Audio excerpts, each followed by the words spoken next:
বিচার পাইনি।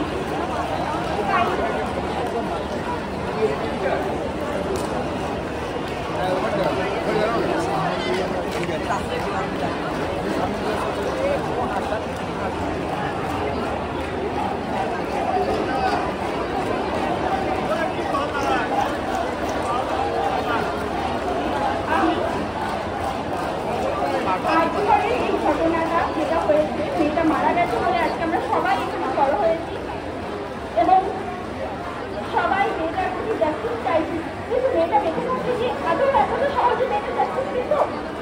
আজকে যে মেয়েগুলো দিনের পর দিন চাইছে, আজকে আমার একটা ছোট্ট মেয়ে আছে যার সাথে বড় একটা অন্যায় হয়েছে।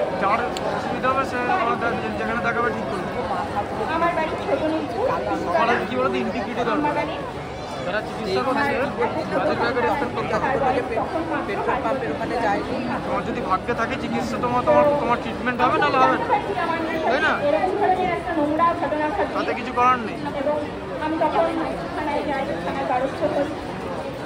এখন দেখ, এখন প্রচুর তাকিয়ে দেখ, টাউন হলে গেট পর্যন্ত চলে গেছে। এখনো পর্যন্ত শুনানি হয়নি। আমি জানি না আর কত কি আমাকে পার করতে হবে। 2 বছর ধরে আমি সার্ভাইভ করছি এবং আমি চাই যে প্রত্যেকটা ধর্ষক যাদের মা, দিদি, বোন, স্ত্রী তাকে সাপোর্ট করছে, তাকে জামিনে ছাড়ানোর ব্যবস্থা হচ্ছে, সেই মা, দিদি, বোন, স্ত্রীর কাছে আমার একটাই অনুরোধ, যেন তারা তাদের বাড়ির ছেলেকে না ছাড়ানোর চেষ্টা করে তাকে শাস্তি দেওয়ার ব্যবস্থা করা হোক।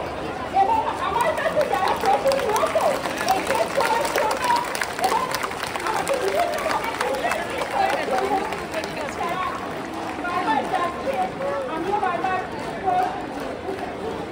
সমস্ত করছি। আজকে 10 দিন ধরে আমি